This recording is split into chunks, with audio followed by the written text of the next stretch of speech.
మేము రీసెంట్‌గా అనుకోకుండా ఒక ఏరియాకెళ్ళాం. హ్యాపీగా నైట్ ఔట్ చేస్తూ ఉండగా వాడేదో హాంటెడ్ హౌస్ ఇంట్రెస్టింగ్‌గా ఏమైనా దొరకొచ్చు అంటే వెళ్ళాం. టు బీ హానెస్ట్ మేమక్కడికి వెళ్ళేంత వరకు ఆ ఏరియా గురించి అండ్ ఆ ఏరియా వెనకున్న స్టోరీ గురించి మాలో ఎవ్వరికీ తెలీదు. అండ్ మేమక్కడికి చేరుకునేసరికి రాత్రి 2 అయింది. మేము ఆ ఏరియాకి దగ్గరవుతున్న కొద్దీ కొన్ని స్ట్రేంజ్ ఇన్సిడెంట్స్ జరిగాయి. అండ్ అక్కడికి వెళ్ళాక కూడా మాకొక వింత ఎక్స్‌పీరియన్స్ కలిగింది. అండ్ దాని గురించి మనం లాస్ట్‌లో మాట్లాడుకుందాం. అండ్ నేను ఇంటికెళ్ళిన తర్వాత దాని గురించి రీసెర్చ్ చేశా. అండ్ షాకింగ్‌లీ ఆ ఏరియా పైన కథలుగా స్టోరీస్ ఉన్నాయి. వాటన్నింటిని జాగ్రత్తగా విన్న తర్వాతే ఈ వీడియో చేస్తున్నా. ఇదే హైదరాబాద్ లోని కుందన్ బాగ్.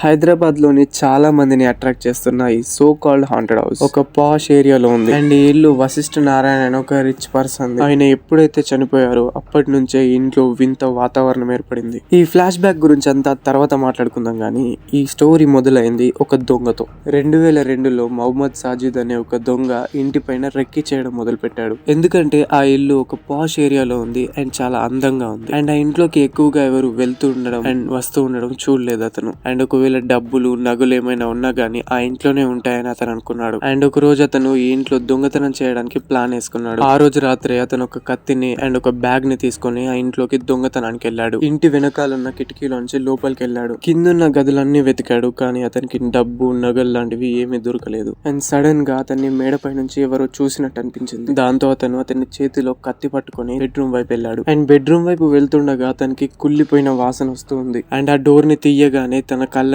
తానే నమ్మలేకపోయాడు. అక్కడ బెడ్ పైన 3 శవాలున్నాయి. వాళ్ళు చనిపోయి చాలా టైం అవుతుంది అండ్ ఆ బాడీలు కూడా డీకంపోజ్ అయ్యే స్టేజ్ లో ఉన్నాయి. ఇది చూసిన సాజిద్ భయంతో బెంబెలెత్తిపోయాడు. వెంటనే అక్కడి నుంచి పారిపోవాలనుకున్నాడు. కానీ ఇప్పుడు పారిపోతే దొంగతనం కేసే కాదు హత్య కేసులో కూడా తను ఇరుక్కుంటాననుకున్నాడు. దీంతో ఆ దొంగ వెంటనే పోలీస్ స్టేషన్ కి వెళ్ళాడు. అండ్ అక్కడ జరిగింది తను చూసిందంతా పోలీసులకు చెప్పాడు. మీరే ఆలోచించండి, అంత రాత్రిపూట ఒక దొంగ వచ్చి ఇలాంటి స్టోరీ చెప్తే పోలీసులు నమ్ముతారా? వెంటనే అతన్ని కస్టడీలోకి తీసుకున్నారు. అండ్ మహమ్మద్ సాజిద్ ఎంత చెప్పినా వినలేదు. ముందుగా పోలీసులు ఈ హత్య చేసేది మహమ్మద్ సాజిదే అనుకున్నారు. హత్య చేసిన 4-5 రోజులకి భయపడి లొంగిపోయాడు అనుకున్నారు. వెంటనే సంఘటన స్థలానికి వెళ్లి ఫోరెన్సిక్ వాళ్ళకి ఈ పని అప్పగించారు. అండ్ ఫోరెన్సిక్ వాళ్ళు చెప్పిన దానికి పోలీసులు షాక్ అయ్యారు. అదేంటంటే చనిపోయిన వాళ్ళు 3-4 రోజుల క్రితం కాదు 3 నెలల క్రితం చనిపోయారు. అండ్ అది కూడా వాళ్ళు సూసైడ్ చేసుకున్నారని కన్ఫర్మ్ చేశారు. ఇక్కడి వరకు స్టోరీ బానే ఉంది కానీ అసలైన ట్విస్ట్ ఇప్పుడే వచ్చింది. ఇంతమంది పోలీసులను చూసి ఏమైందో తెలుసుకోవడానికి నైబర్స్ అందరూ ఆ ఇంటి దగ్గరకు వచ్చారు. అండ్ ఈ విషయం అంతా తెలుసుకున్న తర్వాత వాళ్ళు భయంతో వణికిపోయారు. అండ్ వాళ్ళు ఏం చెప్పారంటే ఆ చనిపోయిన వ్యక్తిని నిన్నే చూశాను అండ్ వాళ్ళని ఒక వారం క్రితమే చూసాము అండ్ వాళ్ళు తిన్న తర్వాత రాత్రిపూట బయటకు వచ్చి తిరిగేవారు, ఇలా చాలా మంది నైబర్స్ చెప్పారు. దీంతో పోలీసులకు కూడా ఏం చేయాలో అర్థం కాలేదు. అండ్ ఈ కేసు తర్వాత ఈ ఇంటిని మూసేశారు. అండ్ రాత్రిపూట ఇక్కడికి ఎవరిని అలో చేయరు. అయితే వశిష్ఠ నారాయణ ఉన్న కాలంలో ఇంటిని చాలా ప్రేమగా చూసుకునేవాడంట. ఇంటికి చిన్న రెనోవేషన్ కూడా చేయనిచ్చేవాడు కాదంట.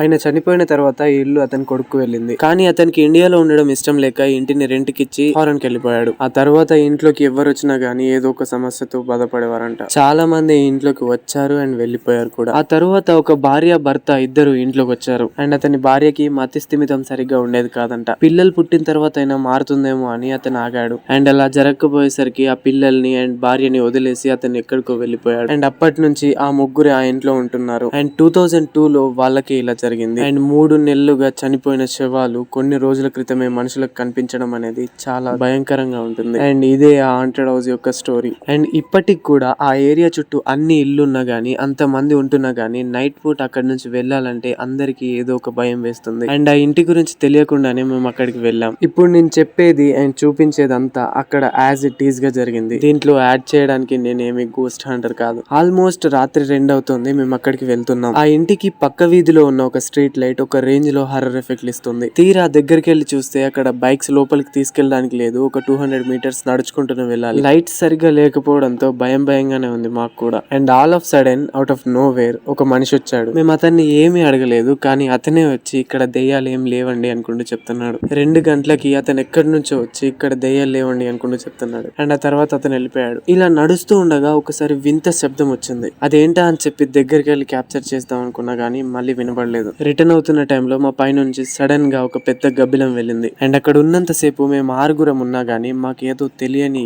వింత ఫీలింగ్ వచ్చింది. అండ్ అక్కడ చాలా కోల్డ్ గా అనిపించింది. ఇలా మేము అక్కడికి వెళ్ళొచ్చాం. ఇదంతా యాజ్ ఇట్ ఈస్ జరిగింది. నాకు నార్మల్ గా దయ్యాలు భూతాల పైన నమ్మకమే లేదు. కానీ ఇక్కడికి వెళ్ళిన తర్వాత దేన్ని అంత ఈజీగా జడ్జ్ చేయొద్దు అనిపించింది. మీరు ఎప్పుడైనా ఈ ఏరియాకి వెళ్ళారా? అండ్ వెళ్తే మీ ఎక్స్పీరియన్స్ ఏంటో కింద కామెంట్స్లో మెన్షన్ చేయండి. అండ్ వీడియో ఎలా అనిపించిందో కూడా మెన్షన్ చేయండి. అండ్ ఇలాంటి ఇంట్రెస్టింగ్ అండ్ ఇన్ఫర్మేటివ్ వీడియోస్ కోసం AJFM ని సబ్స్క్రైబ్ చేసుకోండి.